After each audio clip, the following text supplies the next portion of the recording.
Relaunch. Today again with me, Andrew from London. And yeah, I'm sure you've been blessed by the other 15-minute charges that we've been doing. Now this is the 11th, and every one has been either a challenge or a blessing, an encouragement, a strengthening to us, to me personally, yeah, and I'm sure to you too. And if you haven't seen the other videos yet, I encourage you to go watch them. And even if you haven't seen them, like, re-watch them. Some of the words that were spoken by Johnny Boniface Lavashan and Pastor Keith were words that I would consider very top preachings that I haven't heard before, enlightenments of God's nature and character and what He's doing with us that the angles that I haven't seen before, heard before. And I'm sure if you look at them again, no matter what stage in life, it doesn't have to be the situation what we're going through right now, whatever stage you are in life, if you listen to those words, I'm sure they'll be a blessing to you too. I would encourage you, even if you have watched it, re-watch them, and God will surely bless you like they have blessed me. 15-minute charge from me today. It's more like a thought that went through my head the last few days. Yes, concerning what we all are going through and the time and the season that we're in.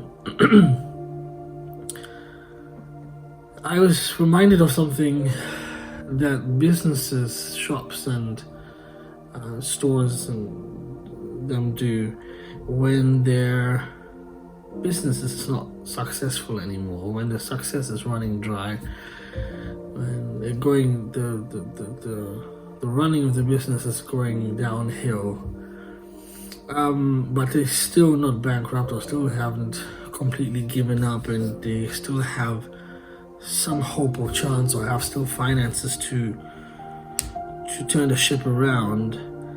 Well, I know that what most of them do is they will somehow try to reinvent themselves by either changing the vision or changing ideas or having new ideas. Most of it will be by either, changing the way they market themselves, change the logo, change, again, like the vision statement, the aim that they were going for. Somehow they will try to bring a change that stops the sinking ship of the business and turns it back into its glory days, back into a business that runs and brings success. I was thinking about this, and I was thinking about how they do it normally is that they will come around again, some idea, some kind of reinvention of themselves, and they would set a relaunch of themselves. And mostly they will come together and they will plan this, and they will have like a day where they say, you know what, on this day we're going to present this to the world, and from this day forward we will not be going downhill anymore. We will be back to our successful, powerful days.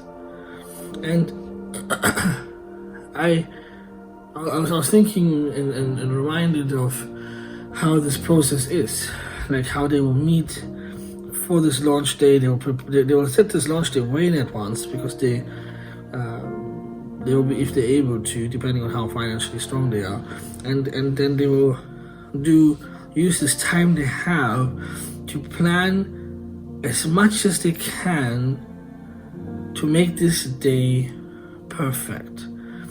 That on this day, not only will it turn around the whole history of the business, but they will set it up so much that, in their eyes and their minds, the whole world will know about it, that it will be so explosive, so inventive, so creative, that everyone will be speaking about it. They will set their whole finances into it. They will bring the best minds into it. They will spend more than they have ever spent on anything, just for this reinvention. It's not even like they're setting up a new business. It's the same business, and they're not buying new stuff or selling new stuff or changing much. but it's the way they present themselves is going to be new, and for that they will spend almost everything they have to give themselves a chance of success long term. This relaunch day, becomes everything to them. A cut from the past and the wrong that has been happening, and a rocket start into this new, more perfect state.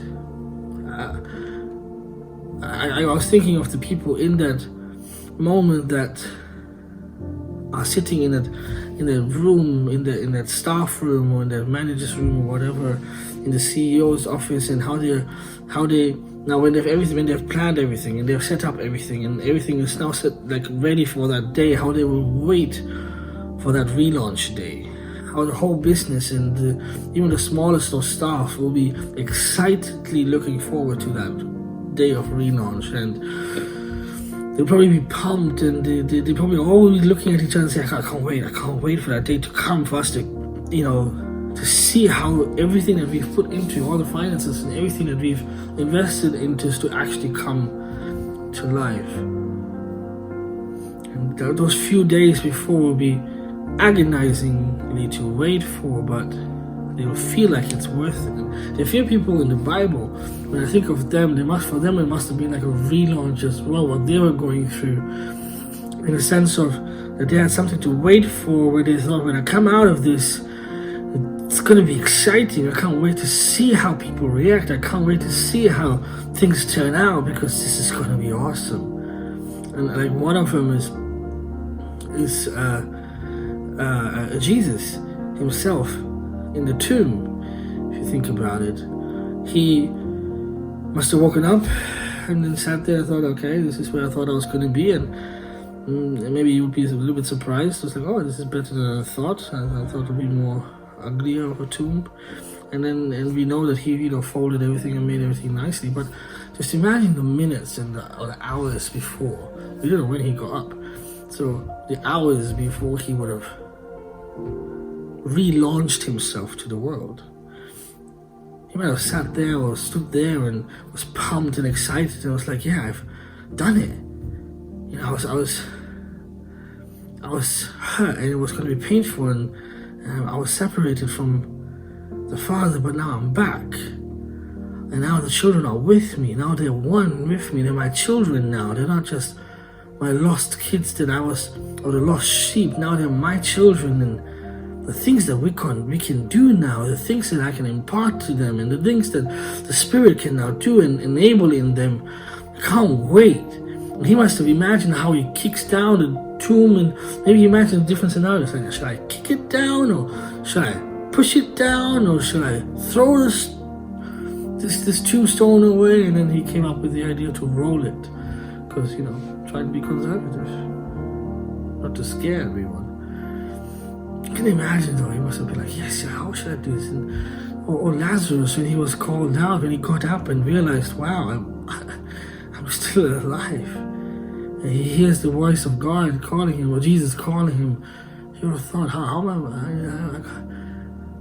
when I walk out of this tomb, how is it going to be? Or Samuel, after that night where he realized it was God calling him, the next day, he said, how am I going to present myself to the world? David, after the anointing. Or even something else, and another story where we know the prophet standing with one of his servants, and they see the army approaching and they're going to kill him. The servant, being fully afraid of the army that's going to come and kill them, is just crippled in fear and says, oh no, we're going to die. And the prophet says, oh, Father, just open the eyes of this guy. And then he opens the eyes, and you would have seen the change in this boy, where he would have went from oh no to I can't wait to see what the angel armies do for us. When you realize it's coming to a point like there's something going to happen, something has been set up, something has been prepared, and the magnitude of it is huge. This excitement and the sentence that we all say, I can't wait, must have been the same with these biblical characters, especially Jesus, and the relaunching of these businesses. And I feel like, I can't help but think that that's what we're going through right now. Like, we've been through so much in this time, and God has done so much in this, being home, lockdown, quarantine time, and it's been awesome. Some of you churches and youth groups have been awesome. The way you've seeked God in this time, the way you've had a hunger and a passion to not just stay connected and stay alive in your spiritual life, but to dig deeper and to find the revival within this. And some of us, maybe we have experienced God and a desire for God and a desire for church and desire for what He wanted from us all these years. We might have found it more in our solitudes, in our homes, while seeking each other through Zooms and Skypes and phone conversations, than we have actually when we met each other in church. And I'm so proud of most of us and how we've done it and how we've seeked God in this season.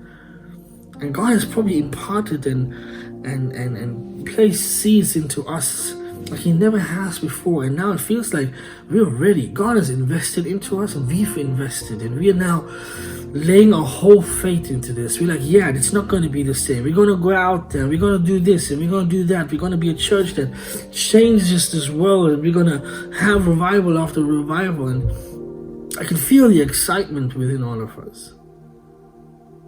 And in a couple of weeks or months, depending what country you're in, you're going to have your relaunch day.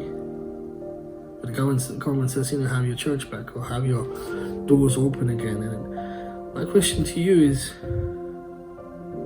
how are you going to step out of your tomb? How are you going to step out of your doors? Are you going to kick down the door and say, hey, let's do this. Let's change the world. Let's heal the sick. Let's deliver the oppressed. Let's feed the hungry. Let's love like we've never loved before. Let's break the schemes of the devil. Let's bring heaven to earth. Let's change the atmosphere of this world so that everyone knows to the ends of the world who Jesus Christ is. Let's declare with our tongue and our minds, with our voices, that Jesus Christ is Lord. What's your attitude? How are you going to kick down this door? I have my mindset. I ain't going out there the way I came in. I'm seeking that revival. I'm seeking that fire. Things that God has placed in my heart, I'm not gonna lose it this time. It's all in or all out. And I place into your heart that whatever God has placed in your heart, the way He has recharged you in this time, go for it. And the sentence that I feel the business people would have had and Jesus would have had and all these people that I've given you as an example, this thought of, I can't wait. I know that you have that too. But don't disappoint yourself. This is your time. When you get out there, now in your I can't wait time, pray, fast. Prepare yourself, mentally, spiritually, emotionally. Once you step out, go for it. Do not hold back. Let the world know who your God is and who sent you. And let's do this. Let's change the world. These charges were purposed for that. I believe God was fed up with how we were doing things. So he gave us this time to relaunch us, to relaunch the church, relaunch the kids, the Christians.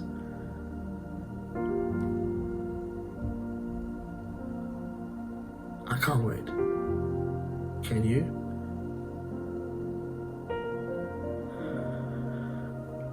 That was my 15-minute charge. I hope you were blessed by it, and I really hope that you're gonna relaunch yourself into the world, fully on fire, fully set with a passion that Christ has set into you, not willing to back down or hold back or be conservative in that sense like we have been, but ready to do whatever it takes for Him.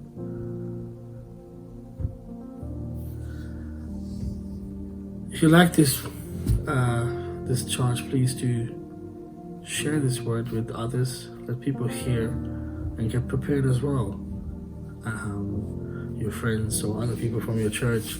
Also, if you haven't, like I said before, heard any of the other preachings, please go ahead and watch them, especially before you go back into your long routine life. This will be a good inspiration to relaunch yourself into the world when you listen to these words that were specific to this season.